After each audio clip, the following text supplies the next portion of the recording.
Well, thank you very much. Can people hear me all the way in the back? Are you good? Okay, raise your hand if you can't.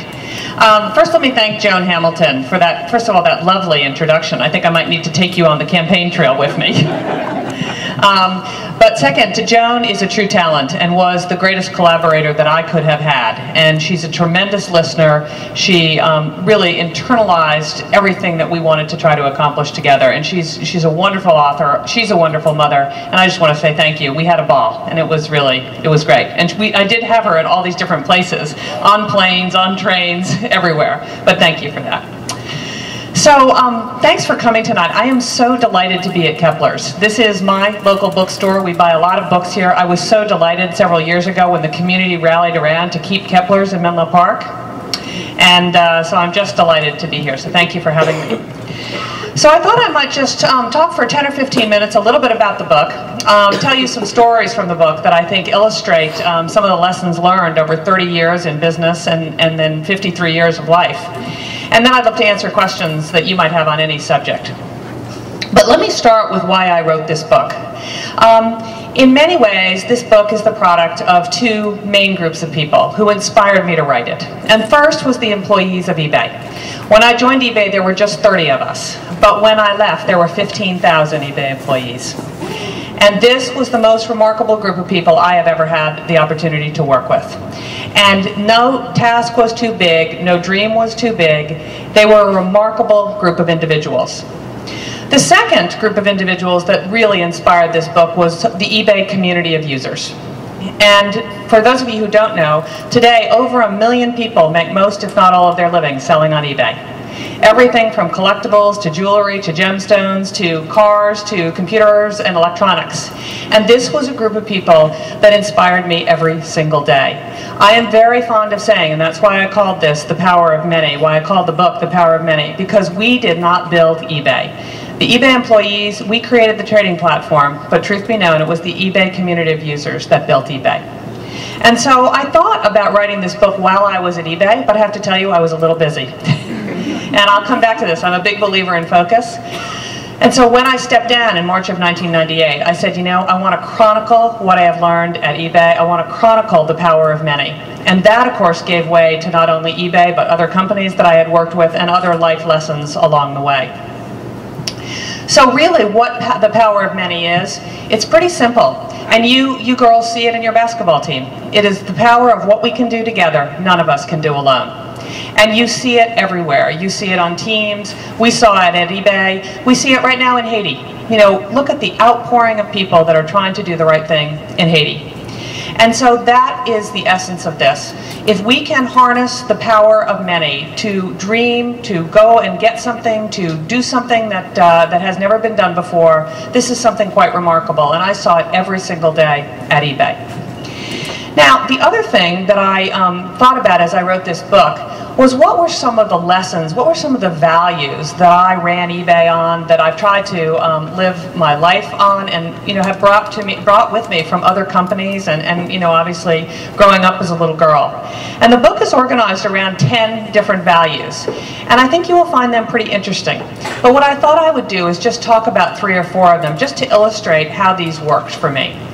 And the very first value that many people look at me a little skeptical when I talk about it is the first one, which is trust that people are basically good. This was very much a key tenet of the founder of eBay, a young man named Pierre Omidyar. And what he didn't say is that everyone is basically good. He said most people are basically good. And if you think about it, eBay was built on trust. And those investors that did not invest in eBay in the early days, they didn't do it because they thought, now let's just think about this for a second. You're going to send money to someone you've never met, 3,000 miles across the country perhaps, and you're going to get the good in return. The investors who didn't invest, that's the reason that they didn't. Now, they were sorry they didn't invest, as you might imagine.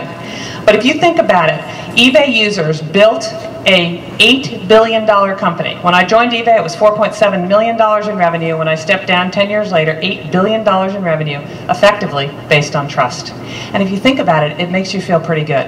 Because who knew that people could learn to trust each other around the world, that 99.99% of all eBay transactions would never end with a problem, and people understood that, and look what they built. I saw it work in other ways at eBay.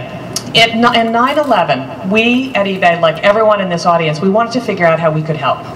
So in about 4 days' time, we built another site, an auction site called Auction for America, where the idea was individuals could list an item for sale on eBay for benefit of the 9/11 charities, the Red Cross and others. This would have, in normal set of circumstances, probably taken 6 to 8 weeks. In 4 days, the engineers built this site. And we raised $10 million for Auction for America for the benefit of these charities in New York.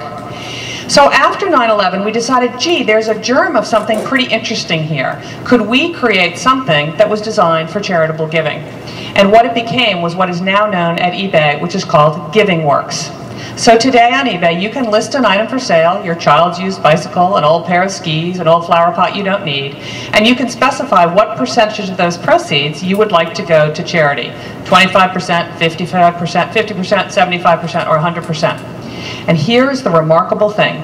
Over the last 6 years, eBay users have used this platform to raise $140 million that benefits 17,000 charities. And that is the power of many.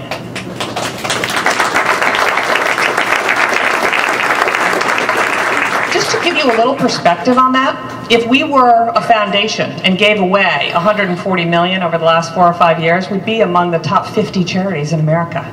And eBay didn't do it. It was this huge community of users.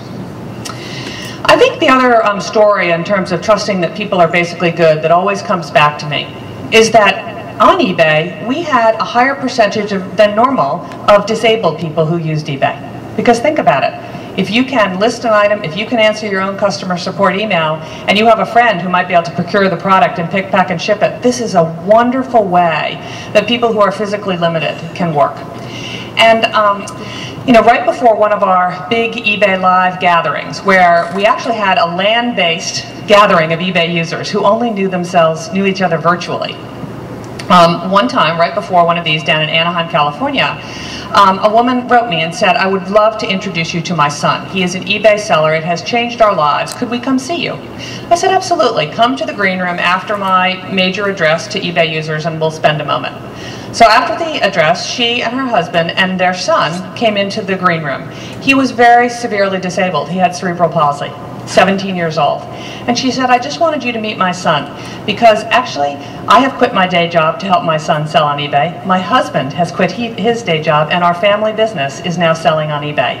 And it's remarkable. We've been able to buy a special van for our son. We've been able to put a special ramp on our house and it has changed our life. And I said, that is just remarkable. You know, congratulations on this success. It is incredible. And she said, well, I need to tell you what means the most to me. And she said, on eBay, Kyle is not disabled. And it was just one of those things that touched you to say, this is just a remarkable power of many. So that's the first value, trust that people are basically good. I think the second value that I will focus on tonight is results matter. You have to be accountable to deliver what you say you will do. And this started for me very early on. My parents held me accountable when I was growing up. But I got my first job at Procter & Gamble after I graduated from Harvard Business School.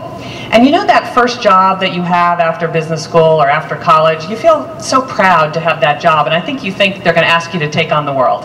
So I show up at Procter & Gamble as a newly minted Harvard MBA, quite proud of myself. And my brand manager, I worked on a brand called T4, Test Market Brand 4, which later became Ivory Shampoo. You will notice that there is no Ivory Shampoo now. But in any case, the very first question that my brand manager said to me, Meg, we need you to figure out how big the hole in the shampoo cap should be. I was a little taken aback. I thought, wait a minute, they must have people who know how to do this. You know, this seems, not very important. And so I had every instinct in my body was to tell my brand manager that I didn't think this was an appropriate assignment for me. But I went home that night and I made a resolve. And I said, you know what? I am going to do the very best job that has ever been done on figuring out how big the hole in the shampoo cap should be. And the question was, should it be 1/16 of an inch or 2/16 of an inch? I mean, this was not big stuff. But I did focus groups. I did quantitative analysis. And I said, I really am going to deliver the results here. And it was a very good lesson because every assignment that